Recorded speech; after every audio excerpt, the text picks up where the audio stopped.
रात के आसमान को अगर आप 5-10 मिनट लगातार देखें तो अचानक आपको एक अजीब चीज दिखाई देगी। बिना आवाज, बिना पंख, बिना किसी टिमटिमाहट के एक तेज सफेद रोशनी सीधी रेखा में आसमान को काटती हुई आगे बढ़ती है। वह ना विमान है, ना टूटता तारा और ना कोई सैटेलाइट जैसी छोटी चमक।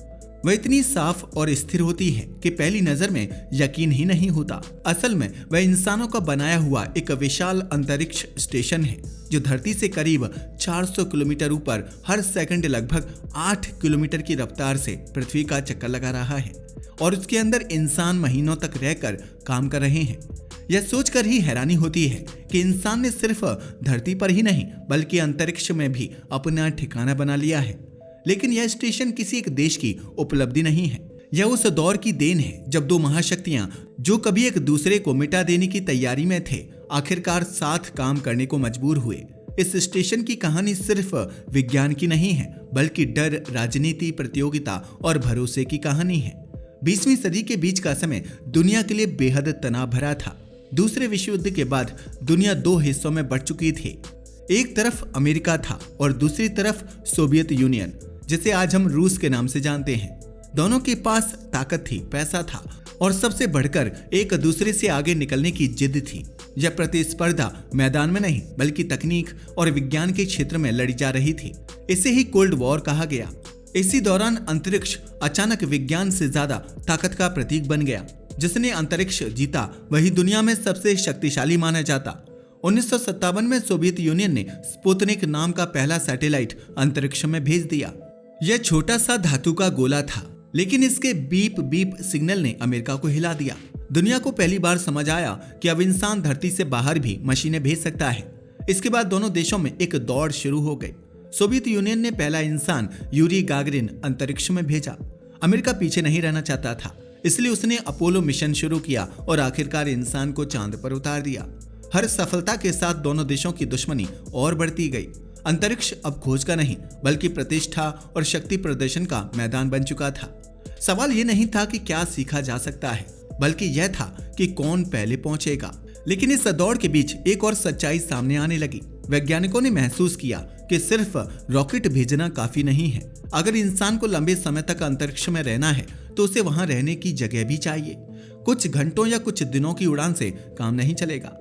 असली चुनौती यह थी कि महीनों तक इंसान शून्य गुरुत्वाकर्षण में कैसे जिंदा रहेगा। सोवियत यूनियन ने सबसे पहले स्पेस स्टेशन बनाने की कोशिश की। उन्होंने सल्यूट नाम के छोटे छोटे स्टेशन भेजे। अमेरिका ने भी स्काई लैब बनाया। ये दोनों प्रयोग अपने समय के लिए बड़े कदम थे, लेकिन उनमें कई दिक्कतें थीं। स्टेशन छोटे थे, तकनीक सीमित थी और कई बार खराबी के कारण मिशन जल्दी खत्म करना पड़ा। कुछ स्टेशन नियंत्रण खो बैठे और अंततः पृथ्वी के वातावरण में जलकर नष्ट हो गए। इन असफलताओं ने स्पष्ट कर दिया कि अंतरिक्ष में स्थायी स्टेशन बनाना आसान नहीं है। इन शुरुआती स्टेशनों ने एक और सच्चाई दिखा दी। अंतरिक्ष इंसान के शरीर के लिए बेहद कठोर जगह है। वहां वजनहीनता यानी वेटलेसनेस के कारण हड्डियां कमजोर होने लगती हैं, मांसपेशियां सिकुड़ने लगती हैं और खून का बहाव बदल जाता है। कुछ हफ्तों बाद ही शरीर तेजी से कमजोर होने लगता है और हड्डियां व मांसपेशियां घटने लगती हैं। इसका मतलब था कि अगर भविष्य में चांद या मंगल पर जाना है तो पहले ये समझना होगा कि इंसान लंबे समय तक अंतरिक्ष में रह भी सकता है या नहीं। इस तरह स्पेस स्टेशन की जरूरत सिर्फ प्रयोग के लिए नहीं बल्कि इंसान के भविष्य के लिए जरूरी बनती जा रही थी। वैज्ञानिक समझ चुके थे कि अगर मानव जाति को धरती से बाहर बसना है तो अंतरिक्ष में एक स्थायी प्रयोगशाला चाहिए जहां हर दिन सीखने का मौका मिले। लेकिन उस समय एक बड़ी समस्या थी।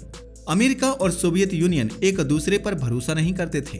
दोनों अलग अलग काम कर रहे थे और दोनों बहुत पैसा खर्च कर रहे थे। धीरे धीरे यह साफ हो गया कि इतना बड़ा अंतरिक्ष प्रोजेक्ट किसी एक देश के बस की बात नहीं है। स्पेस स्टेशन बनाना सिर्फ एक मशीन अंतरिक्ष में भेज देना नहीं था। इसके लिए हजारों पुर्जों की डिजाइन, सैकड़ों रॉकेट लॉन्च, लगातार ईंधन, खाना, उपकरण और सालों तक तकनीकी सपोर्ट चाहिए था। खर्च इतना ज्यादा था कि अकेले कोई भी देश इसे लंबे समय तक संभाल नहीं सकता था। जोखिम भी उतना ही बड़ा था। एक गलती और सब खत्म। इसलिए सहयोग मजबूरी बन गया। लेकिन समस्या तकनीकी की नहीं, भरोसे की थी। जिन देशों को साथ आना था वही दशकों से एक दूसरे के खिलाफ खड़े थे। अंतरिक्ष से देखने पर धरती पर कोई सीमा नहीं दिखती, ना कोई देश, ना झंडा, सिर्फ एक नीला ग्रह। मगर जमीन पर हालात बिल्कुल उल्टे थे। 70 और 80 के दशक में अमेरिका और सोवियत यूनियन के बीच शक और दुश्मनी अपने चरम पर थी। हथियारों की होड़ जारी थी, परमाणु मिसाइलें हमेशा तैयार रहती थी और हर नई खोज को पहली सैन्य ताकत की नजर से परखा जाता था। ऐसे माहौल में साथ मिलकर अंतरिक्ष में कुछ बनाना लगभग असंभव लगता था। फिर भी अंतरिक्ष कार्यक्रम के अंदर काम कर रहे वैज्ञानिकों की सोच थोड़ी अलग थी। वे जानते थे कि अंतरिक्ष में जंग नहीं लड़ी जा सकती, वहां जीवित रहना ही सबसे बड़ी चुनौती है। अगर ऑक्सीजन खत्म हो जाए, बिजली चली जाए, तापमान नियंत्रण फेल हो जाए तो दुश्मनी का कोई मतलब नहीं रह जाता। वहां सिर्फ इंसान बचता है और उसकी जान। इसी समझ ने धीरे धीरे दोनों देशों के बीच बातचीत का रास्ता खोला। 1975 में पहली बार ऐसा हुआ जब अमेरिका और सोवियत यूनियन ने मिलकर एक संयुक्त मिशन किया। इसे अपोलो सोयुज टेस्ट प्रोजेक्ट कहा गया। एक अमेरिकी अंतरिक्ष यान और एक सोवियत यान अंतरिक्ष में जाकर जुड़े। दोनों देशों के अंतरिक्ष यात्रियों ने हाथ मिलाया। यह तस्वीर पूरी दुनिया में दिखाई गई। यह सिर्फ तकनीकी प्रयोग नहीं था, बल्कि यह साबित करता था कि अंतरिक्ष में सहयोग संभव है। हालांकि यह सहयोग छोटा था, लेकिन इसने साबित कर दिया कि दो अलग अलग सिस्टम, अलग भाषा, अलग तकनीक और अलग ट्रेनिंग वाले लोग भी मिलकर काम कर सकते हैं। यह अनुभव बाद में बहुत काम आने वाला था। उधर सोवियत यूनियन अपने स्पेस स्टेशन कार्यक्रम में लगातार आगे बढ़ रहा था। उन्होंने मीर नाम का स्टेशन बनाया, जो पहले के सभी स्टेशनों से बड़ा और बेहतर था। मीर लगभग 15 वर्षों तक अंतरिक्ष में सक्रिय रहा। वहां अंतरिक्ष यात्री महीनों तक रहते थे, प्रयोग करते थे और रोजमर्रा का जीवन जीते थे।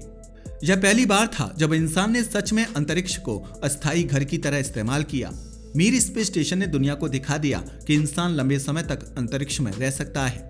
लेकिन इसी समय सोवियत यूनियन के अंदर आर्थिक संकट बढ़ रहा था। देश की अर्थव्यवस्था कमजोर हो रही थी।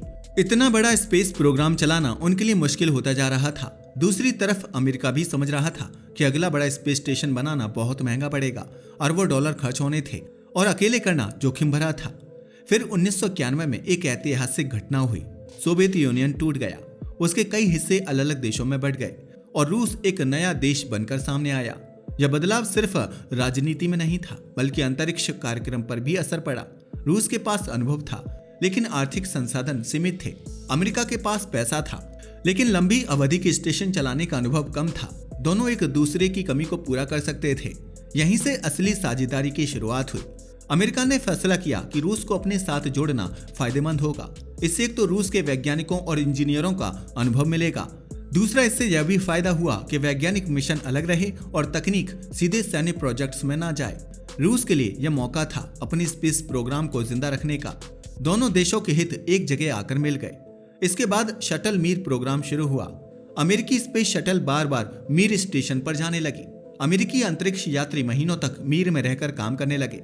उन्होंने सीखा कि छोटे मॉड्यूल में कैसे रहना है, खराबियों को कैसे ठीक करना है और लंबे मिशन में शरीर और दिमाग को कैसे संभालना है।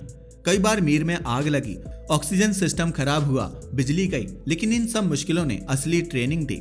यह सब आने वाले बड़े स्टेशन की तैयारी थी।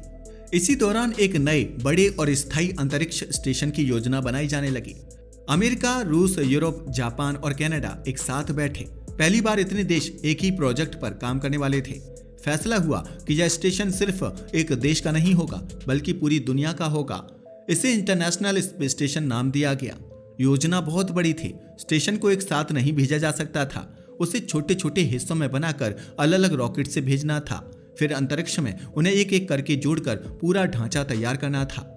हर मॉड्यूल का अलग काम था, कोई रहने के लिए, कोई प्रयोगशाला के लिए, कोई बिजली के लिए, कोई स्टोरेज के लिए। रूस ने तय किया कि वह शुरुआती मॉड्यूल और प्रोपल्शन सिस्टम देगा, क्योंकि उसे स्टेशन बनाने का अनुभव था। अमेरिका बड़े लैब मॉड्यूल और स्पेस शटल से भारी सामान पहुंचाने की जिम्मेदारी लेने वाला था। यूरोप और जापान अपनी अपनी प्रयोगशालाएं बनाने वाले थे। कनाडा रोबोटिक आर्म बनाने वाला था, जिससे अंतरिक्ष यात्री बड़े हिस्सों को पकड़कर जोड़ सकें। यह सब सुनने में आसान लगता है, लेकिन असल में यह बहुत जटिल था। हर देश की तकनीकी अलग थी, मापने का तरीका अलग था, भाषा अलग थी, कंप्यूटर सिस्टम भी एक दूसरे से मेल नहीं खाते थे। सबको एक जैसा बनाना पड़ा। हर बोल्ट, हर केबल, हर सॉफ्टवेयर को इस तरह डिजाइन किया गया कि सब एक दूसरे से जुड़ सकें। इसलिए यह सिर्फ मशीन जोड़ने का काम नहीं था, बल्कि देशों के बीच तालमेल की भी बड़ी परीक्षा थी। और सोचिए, यह सब उन देशों के बीच हो रहा था जो कुछ साल पहले तक एक दूसरे पर मिसाइल ताने खड़े थे। धीरे धीरे डिजाइन तैयार हुआ, समझौते साइन हुए और लॉन्च की तारीखें तय होने लगी। इंसान पहली बार सच में अंतरिक्ष में एक स्थायी साझा घर बनाने जा रहा था। अब यह सपना कागज से निकलकर हकीकत बनने वाला था। 1998 का साल आया और कई सालों की योजना आखिरकार हकीकत में बदलने लगी। धरती से हजारों इंजीनियर, वैज्ञानिक और तकनीशियन एक ही लक्ष्य पर काम कर रहे थे। पहली बार इंसान कोई इमारत जमीन पर नहीं बल्कि सीधे अंतरिक्ष में बनाने जा रहा था।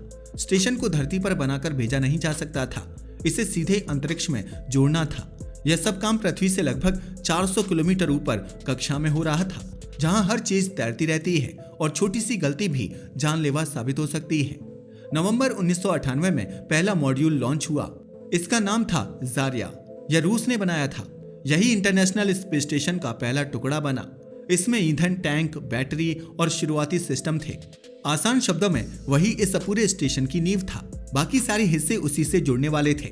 कुछ हफ्तों बाद अमेरिका ने अपना मॉड्यूल भेजा जिसका नाम था यूनिटी। स्पेस शटल उसे लेकर गया और अंतरिक्ष यात्रियों ने स्पेस वॉक करके दोनों मॉड्यूल को जोड़ा। उस पल से स्टेशन सच में बनना शुरू हुआ। दो अलग देशों के बनाए हिस्से अंतरिक्ष में जाकर एक साथ जुड़ गए। यह सिर्फ मशीनों का जुड़ना नहीं था, बल्कि दो देशों के तकनीकी सहयोग का प्रतीक था। इसके बाद साल दर साल नए हिस्से भेजे जाते रहे। कभी लैब मॉड्यूल, कभी सोलर पैनल, कभी रहने के केबिन, कभी रोबोटिक आर्म। स्पेस शटल भारी सामान लेकर जाता था और रूसी सोयुज रॉकेट नियमित रूप से अंतरिक्ष यात्रियों को लाते ले जाते थे। हर मिशन के साथ स्टेशन थोड़ा और बड़ा होता गया। धीरे धीरे यह लगभग 100 मीटर से अधिक लंबा विशाल ढांचा बन गया। लेकिन असली बदलाव तब आया जब पहली स्थायी टीम स्टेशन पर रहने पहुंची। साल 2000 में 3 अंतरिक्ष यात्री वहां गए और उन्होंने वहीं रहना शुरू कर दिया। उसी दिन से स्टेशन कभी खाली नहीं रहा। तब से लेकर आज तक हमेशा कोई ना कोई इंसान वहां मौजूद रहा है। यह मानव इतिहास की सबसे लंबी लगातार अंतरिक्ष उपस्थिति है। अब स्टेशन सिर्फ लोहे और तारों का ढांचा नहीं था। धीरे धीरे यह जगह एक काम करता हुआ घर बन गई। यहीं अंतरिक्ष यात्री सोते थे, यहीं खाना खाते थे और रोज वैज्ञानिक प्रयोग करते थे। फर्क सिर्फ इतना था कि वे हर 90 मिनट में पूरी पृथ्वी का चक्कर लगा लेते थे। दिन में 16 बार सूर्योदय और 16 बार सूर्यास्त देखते थे। यहाँ किए जाने वाले काम भी खास थे। वैज्ञानिकों को माइक्रो ग्रेविटी यानी लगभग शून्य गुरुत्वाकर्षण का फायदा मिलता था। ऐसी जगह जहाँ चीजें तैरती हैं, वहाँ कई प्रयोग धरती से अलग तरीके से होते हैं। दवाइयों पर रिसर्च, कैंसर कोशिकाओं का अध्ययन, नई धातुएं बनाना, पौधे उगाना, पानी रिसाइकल करना, इंसानी शरीर पर लंबे समय तक अंतरिक्ष के असर को समझना, ये सब काम यहीं होने लगे। डॉक्टरों ने देखा कि महीनों तक अंतरिक्ष में रहने से हड्डियां कमजोर होती हैं, मांसपेशियां घटती हैं, आंखों की रोशनी बदलती है। यह जानकारी इसलिए जरूरी थी क्योंकि भविष्य में अगर इंसान चांद या मंगल पर जाना चाहता है तो उसे लंबे सफर के असर को समझना ही होगा। इस तरह स्टेशन भविष्य के मिशनों के लिए प्रशिक्षण केंद्र भी बन गया। स्टेशन ने एक और काम किया जो शायद विज्ञान से भी ज्यादा अहम था। इसने देशों के बीच सहयोग को मजबूत किया। अमेरिका, रूस, यूरोप, जापान, कनाडा और बाद में कई और देश एक साथ काम करने लगे। अलग भाषाओं के लोग एक ही कंट्रोल रूम में बैठे मिशन चलाते थे। अंतरिक्ष यात्री अलग अलग देशों के होते, लेकिन ऊपर जाकर एक ही टीम बन जाते। वहां सभी अंतरिक्ष यात्री एक संयुक्त अंतरराष्ट्रीय टीम के रूप में काम करते थे। यह खास बात तब और साफ दिखी जब धरती पर तनाव बढ़ता था। कई बार अमेरिका और रूस के रिश्ते खराब हुए, राजनीति में आरोप प्रत्यारोप चले, लेकिन स्टेशन पर काम कभी नहीं रुका।